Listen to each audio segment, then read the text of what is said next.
दोस्तों जय मसीह की। परमेश्वर का धन्यवाद कि इस विषय पर बात करने के लिए अनुग्रह दिया।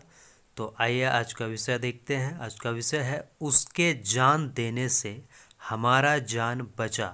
इस विषय पे हम लोग आज बात करेंगे, वचन से कुछ बातों को देखेंगे। तो आइए देखते हैं, लेकिन उससे पहले आइए प्रार्थना करते हैं। पिता पुत्र पवित्र आत्मा के सामर्थ्य नाम में इस वीडियो को देखने वाले सभी लोगों को बुद्धि ज्ञान समझ दे, ताकि वो खुद भी खरी शिक्षा में बढ़ सके और दूसरों को भी बढ़ा सके। यीशु के नाम में आमीन। आज का विषय ये रहा। इस विषय पे आज हम बातें करेंगे। उसके जान देने से हमारा जान बचा। उसके जान देने से यानी किसके जान देने से? तो दोस्तों, यीशु के जान देने से हमारा जान बचा। जी हाँ दोस्तों, आपने ठीक सुना। मैं फिर से रिपीट करता हूँ, यीशु के जान देने से हमारा जान बचा। आइए सबसे पहले वचन देख लेते हैं। कहाँ लिखा है? यूहन्ना 3:16।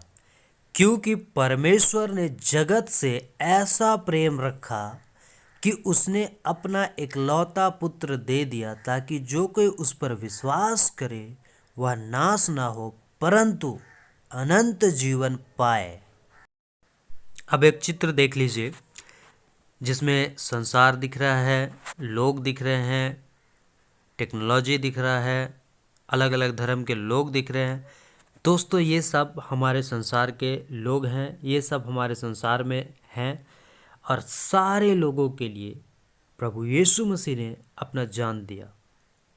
इसलिए लिखा है, परमेश्वर ने जगत से ऐसा प्रेम रखा कि उसने अपने इकलौते पुत्र को दे दिया, ताकि जो कि उस पर विश्वास करे वह नाश ना हो परंतु अनंत जीवन पाए।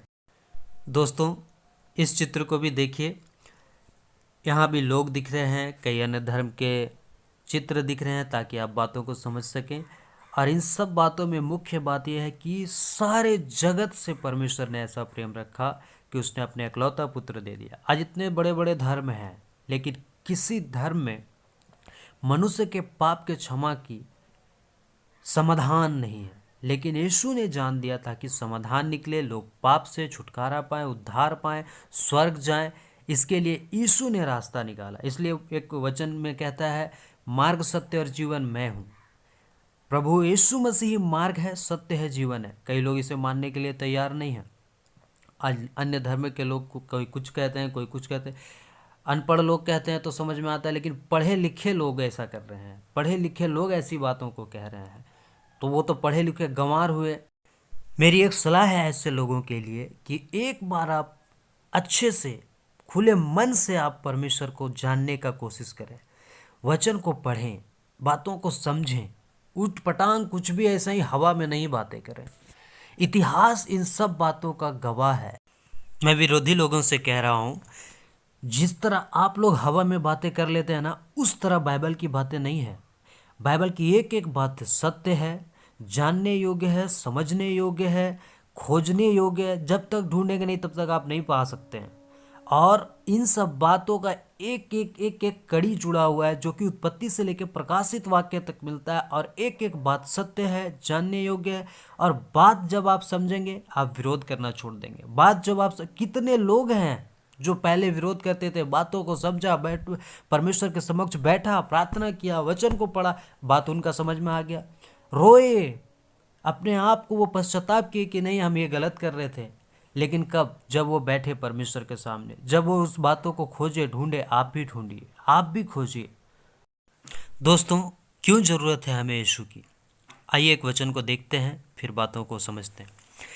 इसलिए रोमियो 3:23 में लिखा है, इसलिए कि सबने पाप किया है और परमेश्वर की महिमा से रहित है। दोस्तों, हिंदू हो, मुस्लिम हो, सिख हो, ईसाई हो, चाहे दुनिया का कोई भी वो तुर्रम खान हो, सब पापी है।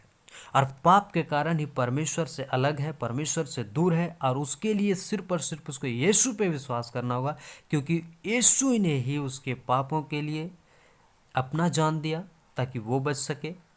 तो हमको यीशु पे विश्वास करना है, तभी हमारा जान बच सकता है। तो इसलिए विषय क्या था? उसके जान देने से हमारा जान बचा। उसने हमारे पापों के लिए जान दिया। अगर हम उस पर विश्वास करते हैं तो हमारा जान बचेगा।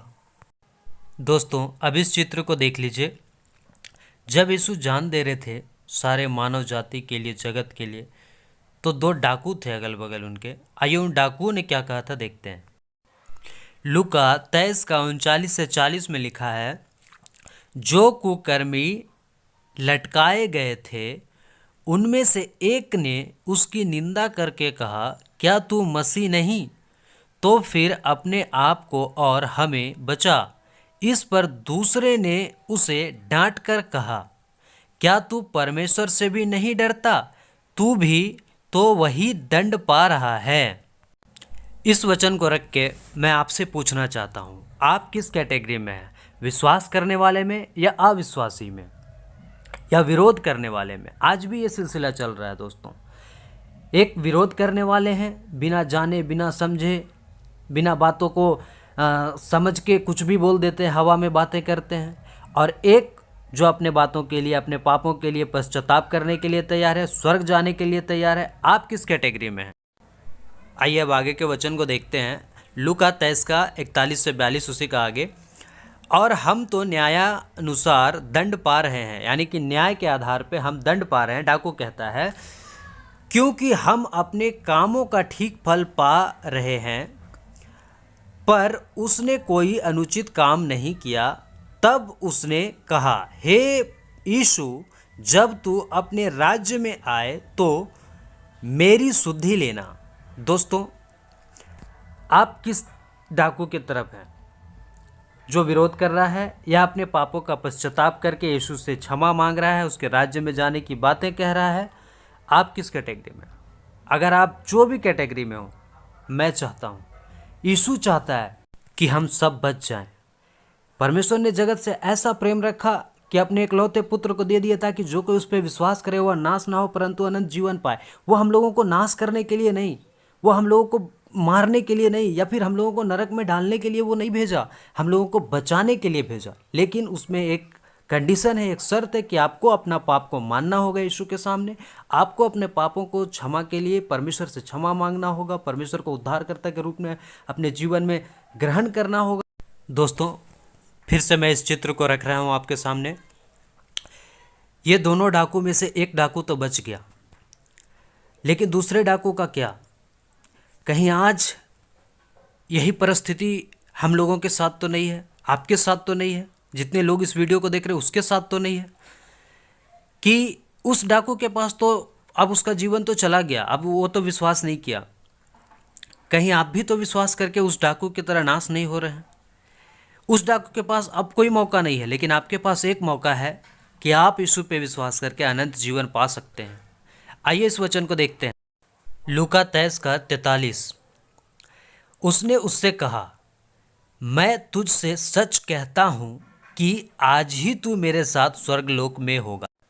दोस्तों ठीक इसी वचन के द्वारा, इसी वचन के अनुसार मैं आपसे कहना चाहता हूँ, आप भी यीशु मसीह से क्षमा मांगे, आप भी अपने पापों के लिए पश्चाताप करें, आपको यीशु क्षमा करेंगे और अनंत जीवन देंगे। आइए अब इस वचन को देखते हैं। यूहन्ना 3 का 18। जो उस पर विश्वास करता है उस पर दंड की आज्ञा नहीं होती। मतलब जो कोई यीशु मसीह पे विश्वास करता है उस पर दंड की आज्ञा नहीं होती, परंतु जो उस पर विश्वास नहीं करता वह दोषी ठहराया जा चुका है, इसलिए कि उसने परमेश्वर के एकलौते पुत्र के नाम पर विश्वास नहीं किया। दोस्तों ये है परमेश्वर का साफ, क्लियर और खरी बातें, जो सबको हजम नहीं होता है या सबको नहीं पचेगा। सीधी बात है कि जो यीशु मसीह पे विश्वास नहीं करेगा उस पर दंड की आज्ञा हो चुका है। ये वचन हमें साफ साफ बताता है, कहता है स्पष्ट। दोस्तों फिर से मैं इस चित्र को रखना चाहता हूँ, और जितने भी धर्म के लोग हैं, चाहे वो हिंदू हो, मुस्लिम हो, सिख हो, ईसाई हो, जितने भी मेरे हिंदू, मुस्लिम, सिख, ईसाई भाई हैं, सबको मैं कहना चाहता हूँ, आप यीशु को उद्धारकर्ता के रूप में ग्रहण करें। इसलिए हम यीशु का प्रचार करते हैं क्योंकि उसने जान दिया। बाकी लोगों ने ज्ञान दिया, लेकिन यीशु ने सिर्फ और सिर्फ यीशु ने ही जान दिया।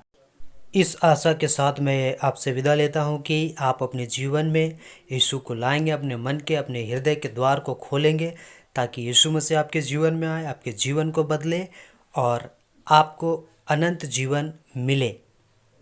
इसी के साथ धन्यवाद आपका इस वीडियो को देखने के लिए। फिर मुलाकात होगी अगली वीडियो में। नमस्कार। जय मसीह की।